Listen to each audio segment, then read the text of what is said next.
Ikkinchi bob. Tarixning tabiiy tajribasi. Yangi Zelandiyaning sharqidan 500 mil uzoqlikdagi Chatham orollarida yashovchi Mariori xalqining asrlar davomidagi mustaqilligiga 1835-yilning dekabr oyida shafqatsiz ravishda chek qo'yildi. O'sha yilning 19-noyabr kuni miltiq, tayoq va boltalar bilan qurollangan 500 nafar Maori aholisi vakillari yetib keldi. 5-dekabr kuni esa yana 400 nafar Maorilar orolga yetib kelishdi. Maori xalqi guruhlarga bo'lingan holda Mariori qishloqlarini aylana boshladi va bu xalq endi ularning quliga aylanganini e'lon qildi. Qarshilik qilganlar o'ldirildi. Mariori xalqi o'sha paytda uyushgan holda kam sonli Maori bosqinchilariga qarshilik ko'rsatishi mumkin edi. Biroq Mariorilardan nizolarni tinch yo'l bilan hal qilish an'anasi bor edi. Ular kengash chiqarib, qarshilik ko'rsatish emas, balki sulh tuzish va orolning tabiiy boyliklarini teng taqsimlashni taklif qilishdi. Mariori xalqi bu taklifni berishga qaror qilguncha Maorilar ko'p sonli askarlar bilan hujum qildi. Keyingi bir necha kun davomida ular yuzlab Moriarilarni o'ldirishdi, tanalarini pishirib iste'mol qilishdi va tirik qolganlarni qul sifatida saqlab, keyinchalik xohishlari bo'lganda ularni ham o'ldirishdi. O'sha hujumdan tirik qolgan Mariorilardan biri shunday eslaydi: Maorilar bizni qo'ylardek o'ldirishdi. Biz dahshatga tushdik. Butalar orasiga, yerosti chuqurliklarga yoki dushmandan qochish mumkin bo'lgan har qanday joyga qochdik. Bari befoyda edi. Ular bizni topishdi. Erkak, ayol yoki bola bo'lishidan qat'iy nazar hammani o'ldirishdi. Maori bosqinchisi bu harakatlarga shunday tushuntirish beradi: biz o'z urf-odatlarimiz, an'analarimizga mos ravishda ularning yerlarini egalladik va odamlarni qul qildik. Hech kim qochib qutula olmadi. Ba'zilar bizdan qochishga muvaffaq bo'lishdi. Biz ularni izlab topdik va o'ldirdik. Nima uchun deysizmi? Bizning odatlarimiz shunaqa. Barchasi an'analarimizga binoan bo'lgan. Mariori va Maori xalqlari o'rtasidagi bu to'qnashuv oqibati shafqatsiz bo'lishini osongina taxmin qilish mumkin edi. Mariori xalqi ovchi-terimchilarni tashkil topgan kichik bir orol aholisi edi. Ular eng sodda ish qurollari va aslahalar bilan qurollangan. Urushda mutlaqo tajribasiz bo'lib, kuchli yetakchilik hamda tashkilotchilik xususiyatlariga ega bo'lmaganlar. Maori bosqinchilari surunkali dahshatli urushlar olib borgan, ilg'or texnologiyalari va qurol aslahalari bilan jihozlangan, kuchli rahbarlik ostida ishlaydigan dehqonlarning zich aholisidan iborat edi. Va nihoyat, bu ikki xalq o'rtasidagi to'qnashuv boshlanganda Maori xalqi Mariori xalqini qirg'inbarot qildi, aksincha emas. Mariori fojiasi zamonaviy va qadimiy dunyodagi ko'p fojialarga o'xshaydi. Ya'ni ko'plab ilg'or qurollangan odamlar bir qancha qurollanmagan raqiblariga qarshi.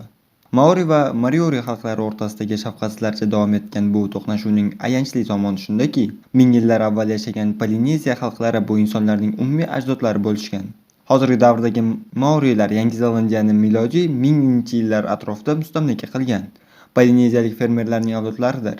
Ko'p o'tmay, Maorilarning bir guruhi o'z navbatida Chatham orollarini mustamlaka qildi va Mariori xalqiga aylandi. Ikki xalq bir-biridan ajralgandan so'ng ular qarama-qarshi yo'nalishda rivojlanishdi. Shimoliy orolga joylashgan Maori xalqi o'z asbob-uskunalarini takomillashtirib, dehqonchilikka urg'u berdi va bu vaqtda Mariori xalqi ovchilik va terimchilik bilan shug'ullandi. Qarama-qarshi evolyutsion rivojlanish ularning o'rtasidagi to'qnashuv g'olibini oldindan aniqlab bo'lgandi. Ushbu ikki oroldagi jamiyatlarning farqlanib qolish sabablarini anglaganimizda edi, turli mintaqalardagi rivojlanishning nega ayrilganligiga ham kengroq tushungan bo'lar edik. Mariori va Maori tarixi atrof-muhitning insoniyat jamiyatlariga qanday ta'sir qilishini tabiiy, kichik eksperimental miqyosda ko'rsatib beradi. Oxirgi 13 ming yil davomida atrof-muhitning insoniyat jamiyatlariga ulkan ta'sirini o'zida mujassam etgan kitobni o'qishdan oldin kichik miqyosdagi sinovlar orqali bunday ta'sirlar haqiqatdan ham muhim ekanligiga ishonch hosil qilishingiz mumkin. Agar siz kalamushlarni o'rganadigan laboratoriya olimi bo'lsangiz, kalamushlarni bir guruhga ajratib shunday sinov o'tkazib ko'rishingiz mumkin. Bir jamoaga mansub kalamushlarni turli xil muhitlarga moslangan qafaslarga bo'lib chiqib, ularning harakatlari qay darajada o'zgarishini ma'lum bir vaqtdan keyin tekshirib ko'rishingiz mumkin. Albatta, bunday maqsadli tajribalarni insoniyat jamiyatlarida amalga oshirib bo'lmaydi. Buning o'rniga olimlar insoniyat tarixida bo'lib o'tgan boshqa tabiiy tajribalarni izlashlari, o'rganishlari kerak bo'ladi. Bunday tajriba Polineziya yerlarini o'zlashtirish davrida yuz berdi. Yangi Gvineya va Melaneziya orollari ortda qoldirib, Tinch okeani bo'ylab tarqalgan minglab orollar o'zining balandligi, iqlimi, mahsuldorligi va geologik va biologik resurslari jihatdan ham juda katta farq qiladi. Insoniyat tarixining ko'p qismida bu orollarga inson qadam yetishi ilojsiz bo'lgan. Taxminan miloddan avvalgi 1200-yillarda Yangi Gvineya shimolidagi Bismarck arxipelagida dehqonchilik, baliqchilik bilan shug'ullanuvchi bir guruh odamlar ushbu orollarning ba'zilariga yetib borishga muvaffaq bo'lishdi. Keyingi asrlarda ularning avlodlari Tinch okeani bo'ylab yashash mumkin bo'lgan barcha orollarni o'zlashtirishdi. O'zlashtirish jarayoni asosan milodiy 500-yillarda o'z nihoyasiga yetdi. O'zlashtirilmagan ba'zi orollar milodiy mingdan keyin butunlay egallandi. Shunday qilib, xilma-xillikka boy bo'lgan muhitlar bir turga mansub insonlar tomonidan o'zlashtirildi. Hozirgi zamon Polineziya xalqlarining ajdodlari tarixida umumiy madaniyat, til, asbob-uskuna, xonakilashtirilgan o'simliklar va uy hayvonlaridan foydalanishgan. Demak, Polineziya tarixi insonning moslashuvchanligini o'rganishga imkon beradigan tabiiy eksperiment bo'lib, bir-biridan ajralib turadigan mustamlakachilarning ko'plab to'lqinlarining odatiy asoratlaridan xoli bo'lib, ko'pincha dunyoning boshqa joylarida moslashish tushunishga bo'lgan urinishlarimizni buzadi. Moriori xalqining tarixi o'rtacha hajmdagi tajribalar bilan solishtirganda kichikroq tajribaga ekanligi ayon bo'ladi. Shunday qilib, Chatham orollari va Yangi Zelandiyaning turli xil muhitlari Moriori va Maori xalqlarida qanday shakllantirganini kuzatish oson. Chatham orollarini birinchi bor o'zlashtirgan Maori xalqi dehqonlar bo'lgan, lekin bu orolning sovuq havosida Maorilarning tropik ekinlari o'smadi. Bu o'z navbatida Maorilarning ovchilik va terimchilik sohalariga qaytishga turtki bo'ldi. Ovchilik va terimchilik bilan shug'ullana boshlagandan keyin ularning hosil yetishtirib saqlashga iloji bo'lmadi. Bu jamoadagi hunarmandlar, askarlar va qabila boshliqlarini boqa olmaslik muammosini keltirib chiqardi. Ovchilarning asosiy o'ljalari tyulenlar, chig'anoq, dengiz qirg'oqlarida va uya quruvchi qushlar va qo'lda tutish mumkin bo'lgan baliqlar edi. Bundan tashqari, Chatham oroli nisbatan kichik va yolg'iz orol bo'lib, 2000 ga yaqin aholini o'z bag'riga sig'dira olardi. Atrofda o'zlashtirish mumkin bo'lgan boshqa orollar bo'lmagach, Moriorilar Chathamda qolishga majbur edilar va bir-birlari bilan til topishlari kerak edi. Ular aholi ko'payishi va orol hududi yetishmasligi orqali kelib chiqishi mumkin bo'lgan nizolarni urushsiz hal qilishga kelishdilar. Yana bir e'tiborga molik jihat shundaki, ular yangi tug'ilgan erkak jinsli go'daklarni bichish orqali aholi sonini bir maromda ushlab turishga harakat qilishdi. Natijada oddiy texnologiya va qurollarga ega bo'lgan kuchli, yetakchi yoki tashkilotsiz kichik va beparvolikka asoslangan aholi paydo bo'ldi. Bunga zid ravishda Polineziyadagi eng katta orollar guruhi bo'lgan Yangi Zelandiyaning shimoliy qismi Polineziya qishloq xo'jaligiga mos yerlar edi. Ushbu paytda Yangi Zelandiyada qolgan Maoriliklar aholi soni 100 mingdan oshib ketdi. Ular borgan sari zichlashib bordilar va qabilalar o'rtasida dahshatli urushlar bo'lib o'tdi. Moriori xalqiga qarama-qarshi ravishda Maorilar hosillarni saqlash, hunarmandlarni, qabila boshliqlarini va askarlarni boqish imkoniyatiga ega edilar. Maorilarga hosil yetishtirish, jang qilish va san'at bilan shug'ullanish uchun turli qurollar kerak bo'ldi va ular vaqt o'tgan sayin ushbu anjomlarni takomillashtirib bordilar. Ular hashamatli binolar va ko'p sonli qal'alar barpo etishdi. Natijada bu ikki qardosh xalqlar bir-birlarining mavjudligini unutib yuborishdi va oradan ko'p asrlar o'tib yana bir bor taqdirlar tutashdi. Oradan 500 yillar o'tib Yangi Zelandiyaga yo'l olgan tyulen ovlovchi Avstraliya kemasi Chatham orolida to'xtab o'tadi va bu orolning aholisi haqida Yangi Zelandiyaliklarga g'aroyib xabar yetkazdilar. Dengizchilar chaqaloqlar bilan to'lib toshgan dengiz qirg'oqlari, ilon baliq to'liq ko'llar haqida hayrat bilan aytib berishdi. Ko'p sonli bo'lishiga qaramay, qurol aslahasiz urush nima ekanligini bilmaydigan aholi haqidagi xabarning o'zi 900 Maoriliklar Chatham sari otlanishiga yetarli bo'ldi. Natija, atrof muhit qanday qilib qisqa vaqt ichida iqtisodiyot, texnologiya, siyosiy tashkilot va jangovar mahoratga ta'sir qilishi mumkinligini aniq ko'rsatib turibdi. Yuqorida aytib o'tganimdek, Moriori to'qnashuvi o'rta hajmdagi tajriba misolida kichik bir eksperimentdir. Bu tajriba orqali biz quyidagi savollarga javob qidiramiz. Butun Polineziya atrof muhitining insoniyat jamiyatiga ta'siri haqida nimani bilib olamiz? Turli Polineziya orollari jamiyatlari o'rtasidagi qanday farqlarni o'rganishimiz kerak? Polineziya bir butun hudud sifatida Yangi Zelandiya va Chatham orollariga qaraganda kengroq atrof muhit sharoitlarini taqdim etadi. Polineziya xalqlari yashash tarzi turli xil bo'lgan qadimda eng zich aholiga ega orollardan tashkil topgan. Ular ovchi-terimchilar, bosqinchilik va dehqonchilik bilan bir vaqtda shug'ullangan dehqonlar bo'lgan. Dehqonchilik bilan shug'ullanuvchi aholi qatlam cho'chqalar, itlar va tovuqlarni ko'paytirish bo'yicha ham jonbozlik ko'rsatishdi. Aynan shu dehqonlar qishloq xo'jaligi uchun sug'orish tizimlari, baliqchilik uchun suv havzalari ham quruvchi ishchi kuchini tashkil qildilar. Polineziya jamoalarining asosiy iqtisodiy prinsiplari har bir uy xo'jaligi o'z-o'zini eplashi edi. Lekin ba'zi orollar hunarmandlarni oziq-ovqat bilan ta'minlashardi. Polineziya xalqlarining ijtimoiy jamoa sifatida rivojlanishini odatiy qishloq qabilalaridan boshlanib, dunyodagi eng tabaqalangan jamoatchilikka qadar yetib bordi. Bu o'z navbatida tabaqalanishning o'sishi va har bir tabaqaga mansub insonlar o'z nasabiga mos odamlar bilan oila qurishiga olib keldi. Siyosiy jihatdan Polineziya orollari ham rang-baranglikka ega edilar. Oddiy qabilalardan tortib bir necha orollardan tashkil topgan imperiyalarga ega edilar. Bu imperiyalarning asosiy maqsadi boshqa orollardan hujumga uchraganda o'zlarini himoya qilish edi. Va nihoyat, Polineziya moddiy madaniyati shaxsiy idishlarni ishlab chiqarishdan to monumental tosh arxitekturasini qurishga qadar bo'lgan savol tug'iladi. Bu darajadagi xilma-xillik qanday izohlanadi? Polineziya jamoalarining bunday tafovutlarga ega bo'lishiga Polineziya orollaridagi 6 xil tabiiy sharoit o'z hissasini qo'shmay qolmagan. Orol iqlimi, geologik turi, dengiz mahsulotlarining mo'l-ko'lligi, hudud, tog' va tekisliklar mavjudligi va izolyatsiya. Endi esa mazkur omillarning Polineziya jamoalariga ta'siri muhokama qilishdan oldin ular haqida bir fikr yuritaylik. Polineziya iqlimi ekvator chizig'idan yotgan ko'pgina issiq tropik yoki subtropik orollardan tortib mo'tadil Yangi Zelandiyagacha o'zgarib boradi va Chatham va Yangi Zelandiya janubiy orolning janub qismidagi sovuq subantarktik iqlimdan farq qiladi. Gavayida katta orol deb nomlanuvchi orol yarim sharning qoq markazida joylashgani bilan bu orolda baland tog'lar qad ko'targan va aynan shu sabab bu yerlarda vaqti bilan qor yog'ib turadi. Yomg'ir yog'ish ham keskin farq qiladi. Yangi Zelandiyaning Portland orolida va Gavayining Alakay botqoqligida yog'ingarchilik rekord darajada bo'lgan. Ayni paytda bu mintaqadagi jami orollarning 1/1 juda kam yomg'ir yog'ishidan qishloq xo'jaligi uchun imkon qoldirmaydi. Orolning geologik turlari marjon atollar, ohaktoshlar, vulqon orollar, materik qoldiqlar va aralash turlardan tashkil topgan bo'ladi. Tuamotu arxipelagida joylashgan minglab orolchalarda dengiz sathidan arang ko'tarilib turgan atollar bor. Boshqa atollar dengiz sathidan yetarli darajada ko'tarilgan va bu o'z-o'zidan ularni ohaktosh orollariga aylantirgan. Ikki turdagi atollar yerlarni o'zlashtirish uchun borgan insonlarga yetarlicha qiyinchilik tug'dirgan. Bu yerlar tarkibida ohaktoshlar miqdori ko'p bo'lgan. Tuproqning sayozligi va doimiy toza suv taqchilligi asosiy muammolardan biri edi. Bu paytga kelib Polineziyadagi eng katta orol, Yangi Zelandiya, bu yerlarni o'zlashtiruvchilar uchun geologik jihatdan rang-barang. Gondwana mintaqasida kontinental bo'lagi bo'lib, ko'plab kerakli madanlar, temir, mineral o'g'itlar va oltinga boy yerlar edi.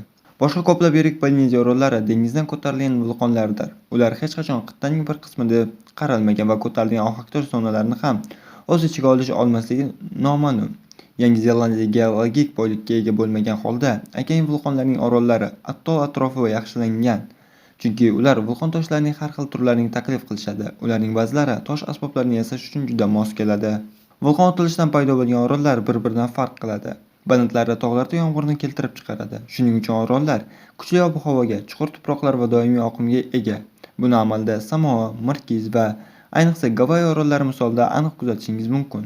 Dengiz sathidan past bo'lgan orollar orasida Tonga va Ister oroli tuproqlari vulqon otilishidan keyin paydo bo'lgan ko'llar sababli unumdordir, lekin Gavayi kabi doimiy suv manbalariga ega emas. Dengiz resurslariga kelsak, Polineziya orollarining aksariyati sayoz suvlar va qoyalar bilan o'ralgan hamda ko'plari lagunalarni o'z ichiga oladi.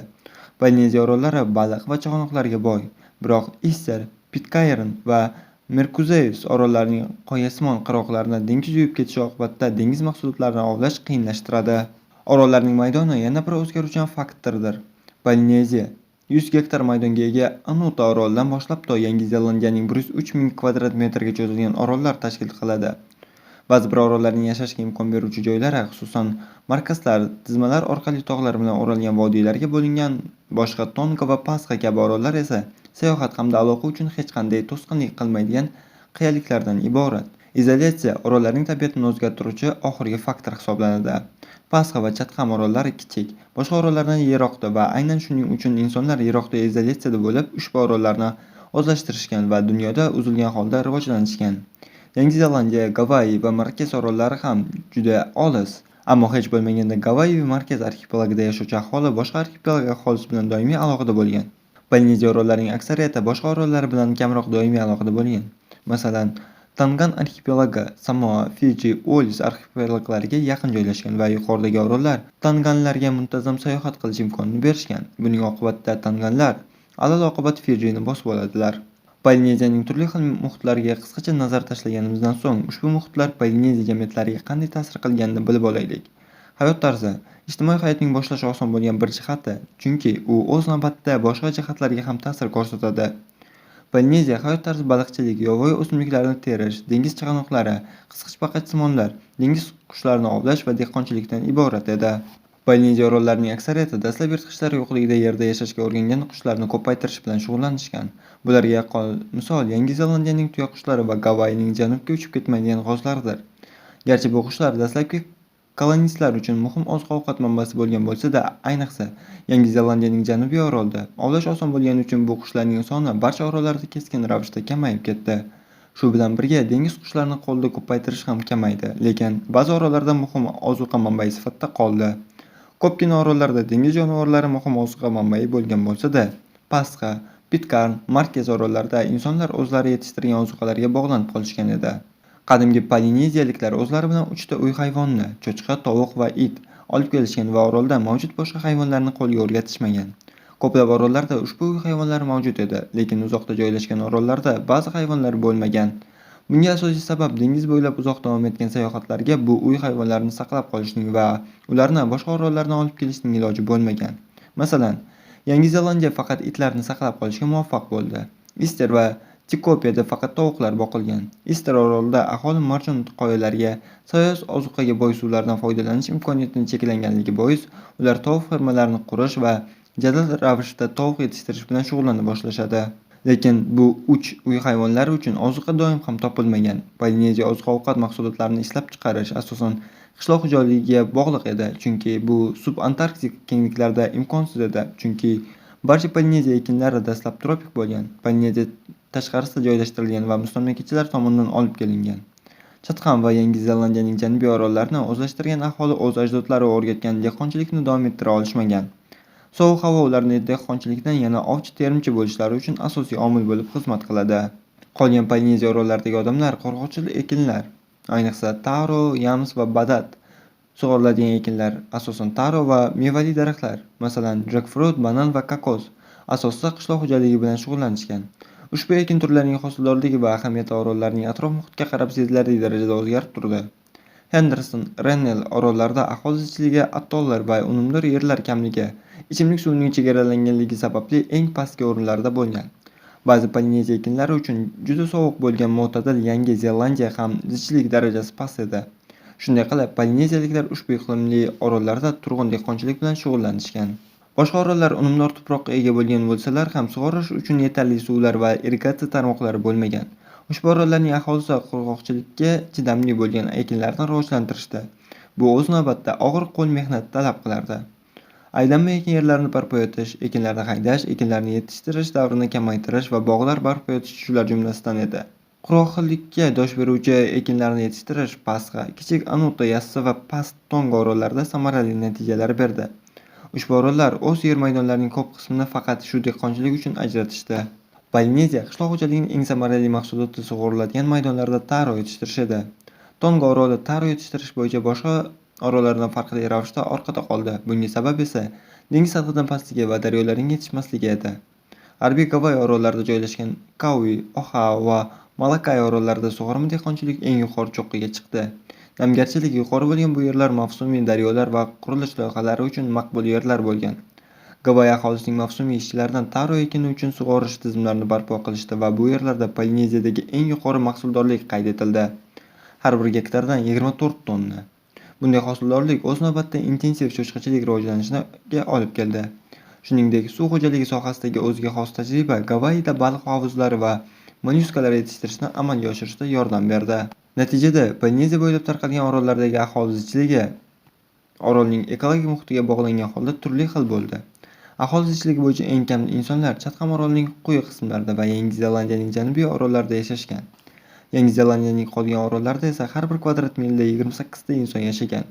Ushbu orollardan farqli ravishda qishloq xo'jaligi rivojlangan orollarda aholi zichligi har bir kvadrat milga 120 ta inson to'g'ri kelgan. Tonga, Samoa va boshqa aholi manzillaridan aholi zichligi har bir kvadrat milga 210-250 ta kishini tashkil qilgan. Bu raqamlar Gavayida 300 ta edi. Aholi zichligi bo'yicha eng yuqori ko'rsatkich Anuta orolida qayd etildi. Har bir kvadrat milda 1100 kishi. Bu orol xalqi deyarli barcha yerlarni intensiv dehqonchilikka moslashtirdi va natijada har bir akrda 160 ta inson yashagan. Anuta aholisining zichligi hozirgi Gollandiya aholisidan oshib ketdi va hatto Bangladesh bilan tenglashdi. Aholi soni bu aholi zichligi va maydon miqdorining yig'indisi. Aholi soniga tegishli hudud bu orolning maydoni emas, balki ushbu insonlarning siyosiy birlik tashkil qilish mumkin bo'lgan maydon. Bunday maydonlar bitta orolda katta yoki kichik bo'lishi mumkin. Bir tomondan bir-biriga yaqin orolda yashovchi insonlar yagona siyosiy maqsadda birlashishlari mumkin va bu yuqorida aytib o'tilgan aholiga tegishli maydon ma'nosini bildiradi. Boshqa tomondan bir orolda yashab, lekin bir siyosiy maqsadda xalq birlasha olmasa, bularni aholi soniga tegishli hududlarni ajratib ko'rsatish mumkin. Demak, aholi soniga tegishli hududni faqat orol maydoni bilan, balki ushbu orol aholisining siyosiy maqsadda birlashish yoki tarqoqligi orqali ham farqlanadi. Orol ichida aloqa uchun to'siqlar bo'lmagan joylar aholisining siyosiy ravishda birdamligi yuqori bo'lgan. Bunga misol qilib 160 kishilik Anuta orolini olishimiz mumkin. Ko'plab katta orollar siyosiy jihatdan birlashmadir. Bunga turli xil omillarni sabab qilib ko'rsatish mumkin. Jumladan, aholi soni tarqoq ravishda yashaydigan bir necha yuz ovchi-terimchidan iborat yoki kengliklarda tarqab ketgan fermerlar. Ular zich holda yashagan, lekin mintaqa notekis yerlardan iborat bo'lgani ham aholini siyosiy ravishda birlashishga to'sqinlik qilgan. Masalan, qo'shni Markaz orolining tikka qirrali vodiylarida yashovchi aholi asosan dengiz orqali aloqa qilgan. Har bir vodiy bir necha ming aholidan iborat mustaqil siyosiy tashkilotga aylandi va ko'pgina Marksan orollari shunday bo'linmalarga bo'lindi.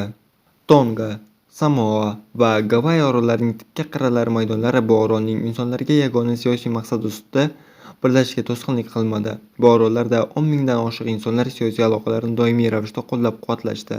Tongan arxipelagi orollari orasidagi masofa, shuningdek Tonga va qo'shni arxipelaglar orasidagi masofa 40 ming kishini o'z ichiga olgan ko'p orollar imperiya yaratishda hech qanday to'sqinlik yoki muammo keltirib chiqarmadi.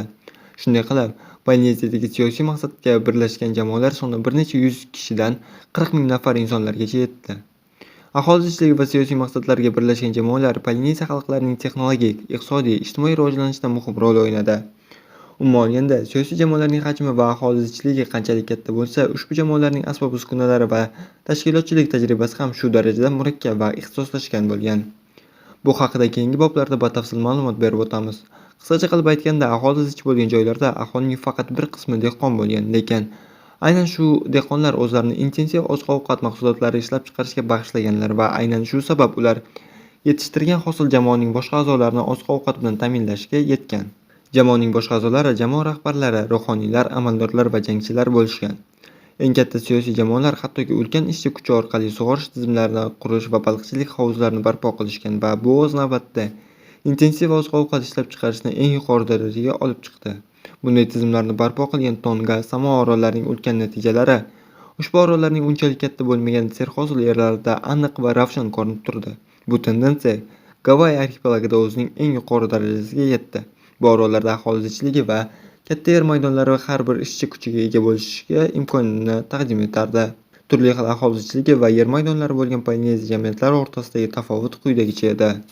Aholisi kam bo'lgan va kam aholi soni yoki son jihatdan ham, zichlik jihatdan ham kam bo'lgan orollarda iqtisodiyot sodda ravishda yuritilgan. Bunday aholi kam jamiyatlarga har bir xonadon o'zi uchun kerakli oziq yetishtirgan. Iqtisodiy ixtisoslashish aholi zich orollarda kuzatildi. Samoa, Tonga, Gavayi orollarida jamoaviy ixtisoslashish eng yuqori cho'qqiga chiqdi. Tonga va Gavayi orollarida bozor iqtisodiyotining birinchi qadamlari kuzatilgan. Dehqonlar o'zlari yetishtirgan hosillarni ustalarni, kanoi, qayiq yasovchilar, o'ymakorlarni, qush ovchilarni, rassomlarni qo'llab-quvvatlashgan va o'z navbatida ulardan o'zlariga kerakli xizmatlarni olishgan. Ijtimoiy murakkablik ham o'xshash edi. Chatqam orollarida va atollarda ijtimoiy soha eng sodda ko'rinishda edi. Bu yerlarda yashagan qabilalar Polineziya odatlariga asoslangan bo'lib, qabila boshliqlari ajratib turuvchi libos yoki bosh kiyim kiyishmagan va o'z ozuqalarini o'zlari yetishtirishgan. Ijtimoiy tafovut aholisi zich bo'lgan orollarda yuqori bo'lgan. Bunga Tonga oroli yaqqol misol bo'la oladi. Ijtimoiy tafovut yana Gavayi arxipelagida o'zining eng yuqori cho'qqisiga chiqdi. U yerda asosan kelib chiqishi oqsuyak bo'lgan odamlar 8 iyerarxik tartibdagi nasablarga bo'lingan edi. Bu nasab a'zolari oddiy odamlar bilan turmush qurmas edilar, faqat oqsuyaklar bir-birlari bilan ba'zan aka-singil yoki o'gay aka-singillar bilan ham turmush quradilar. Oddiy odamlar yuqori martabali bo'lishlariga sajda qilishlari kerak edi. Qabila boshliqlarining avlodlari, amaldorlar, hunarmandlar mehnat qilishdan ozod edilar. Siyosiy tashkilot ham yuqoridagi omillar kabi bir xil tendensiyaga amal qildi. Chatqam orollari va atollarda qabila boshliqlari hokimiyatni boshqarishda katta qudratga ega bo'lmaganlar. Bu orollarda qarorlar asosan muhokama orqali qabul qilingan. Yerga egalik qilish munosabatlari ham jamoaviy ravishda bo'lgan. Yer maydonlari katta, aholisi orollarda qabila boshliqlarining vakolati katta bo'lgan. Tonga va Gavayida siyosiy tafovut farqi yuqori darajada edi. Bu yerlarda boshqaruv meros bo'lib, avloddan avlodga o'tgan va ularning vakolatlari qirollarga xos bo'lgan. Yerlar esa qabila boshliqlariga tegishli bo'lgan. Qabila boshliqlari amaldorlarni o'zlarining nomidan ishlashga ruxsat berdilar. Bu amaldorlar oddiy insonlardan qabila boshliqlari uchun ozuqa yig'ishdi. Qabila boshliqlari oddiy insonlarni yollab ishlatishgan. Qanday ishga yollanish esa orolning atrof muhiti va maydonidan kelib chiqqan. Jumladan, bu ishchilar Gavayida sug'orish tizimlari va baliqchilik hovuzlarini barpo etishga, Markaz orollarida ziyofat va raqs maydonlari, Tongada qabila boshliqlari qabrtoshlarini qurishga, Gavayi va Pasxa orollarida ibodatxonalar qurishga jalb qilingan. 18-asrda yevropaliklar Tongan orollariga yetib kelishganda, arxipelag allaqachon imperiyaga aylangan edi. Tonga arxipelagining imperiya aylanishiga asosiy sabab orollarning jug'rofiy jihatdan bir-biriga yaqinligi va tog'lar bilan o'ralmaganligi edi. O'z navbatida har bir orol yagona rahbar vakolati ostida birlashdi va orolning qabila boshliqlari unga bo'ysunishdi. Natijada bunday katta armiyaga ega bo'lgan bu kuch 500 mil uzoqlikkacha bo'lgan atrofdagi orollarni bosib oldi. Tanganliklar Fidji va Samoa bilan muntazam ravishda savdo-sotiq qilishdi va ushbu yillarda Fidjida o'z aholi punktlarini barpo qilishdi. Bu o'z navbatida Fidjini asta-sekinlik bilan bosib olishga asos bo'lib xizmat qildi. Fidjini bosib olishda dengizchilarning jonbozliklari qo'l keldi. Har birida 150 jangchi bo'lgan katta kanoe kemalar floti orqali hujumlar tashkil qilingan. Tonga singari Gavayi ham bir necha orollarni qamrab olgan siyosiy davlatga aylandi, ammo haddan tashqari izolyatsiya tufayli bitta arxipelag bilan cheklanib qoldi. 1778-yilda Gavayi yevropaliklar tomonidan kashf etilgan paytda har bir Gavayi orolida siyosiy birlashmaga yuz bergan edi va orollar orasida siyosiy birlashuv boshlangan edi. Gavayining eng katta 4 oroli Katta orol, Maui, Oahu va Kauai kichik orollarni nazorat qilish borasida bir-birlari bilan urushib, katta orollar mustaqilligini saqlab turishdi. Yevropaliklar kelgandan so'ng katta orollarning qiroli Kamehema birinchi yevropaliklardan qurol va kemalar sotib olib tezkor ravishda Mau va Oahuni bosib olish harakatlarini boshladi. Mau va Oahuni bosib olgandan so'ng Kamehema Gavayi orolidagi so'nggi mustaqil orol Kauaini bosib olish harakatlarini boshlaydi. Lekin bu orolning qabila boshlig'i bilan muzokaralar olib borib, urushsiz bu orolga ham o'z hukmini o'tkazdi va shu yo'sinda arxipelagni birlashtirish jarayonini yakunladi. Ko'rib chiqilishi kerak bo'lgan Polineziya jamiyatlari orasida o'zgaruvchanlikning qolgan turlari asbob-uskuna va moddiy madaniyatning boshqa jihatlarini o'z ichiga oladi. Xomashyolarning xilma-xilligi moddiy madaniyat va aniq to'sqinlik qiladi. Xomashyoning eng kam turi Henderson orolida kuzatildi. Dengiz sathidan yuqori bo'lgan bu orolda hattoki ohak tosh ham yo'q edi. Bu orolning aholisi teshalarni yirik mollyuskalarning qobig'idan yasashga majbur bo'lishgan.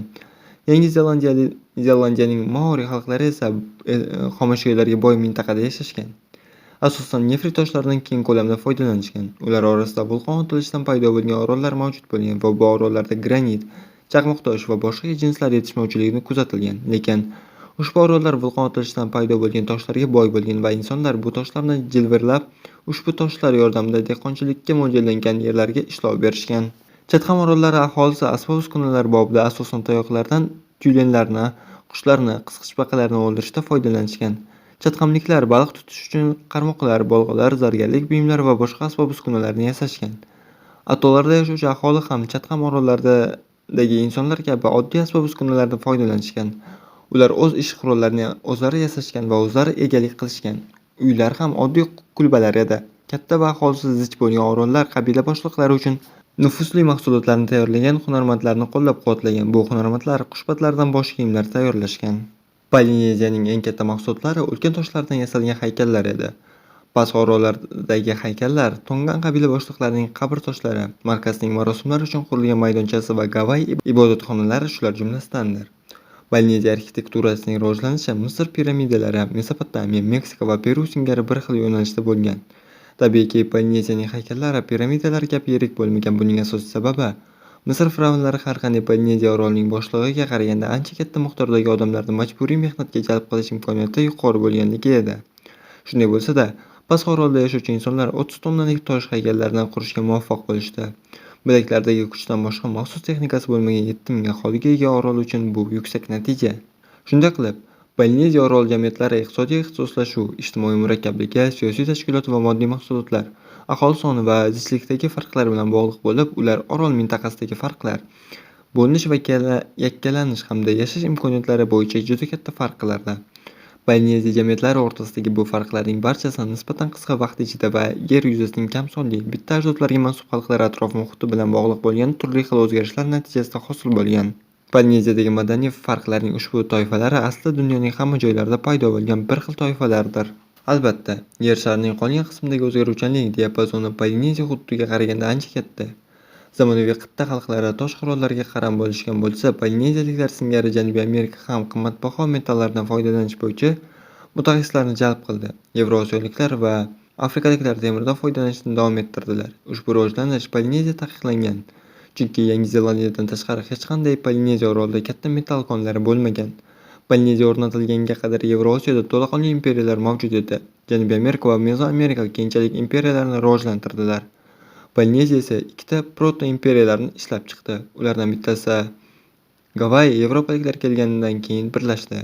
Yevrosiyo va Mezoamerika mahalliy yozuvlarni ishlab chiqdilar. Ular Polineziyada paydo bo'lmadi. Ehtimol Pasxa orolida sirli yozuv orollarining yevropaliklar bilan aloqasini saqlab qolgan bo'lishi mumkin. Ya'ni, Polineziya bizga dunyodagi insoniy ijtimoiy xilma-xillikning to'liq spektrini emas, balki kichik bir qismini taqdim etadi. Bu bizni hayratlantirmasligi kerak, chunki Polineziya dunyodagi jug'rofiy xilma-xillikning ozgina qismini ta'minlaydi. Bundan tashqari, Polineziya insoniyat tarixida shu qadar kech mustamlaka qilinganligi sababli, hatto eng qadimiy mustamlaka qilingan qit'alardagi jamiyatlar uchun kamida 13,000 yil farqli o'laroq, eng qadimgi Polineziya jamiyatlari rivojlanishi uchun atigi 3200 yil bo'lgan.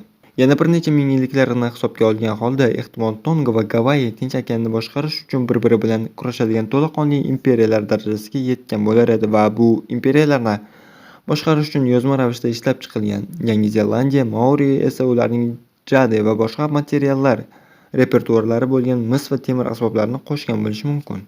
Muxtasar qilib aytganda, Polineziya bizga insoniy jamiyatlarning ekologik jihatdan diversifikatsiya qilinishining ishonchli namunasini taqdim etadi. Ammo biz bu faqat sodir bo'lishi mumkinligini bilib olamiz, chunki bu Polineziyada bo'lib o'tgan. Bu qit'alarda ham bo'lganmi?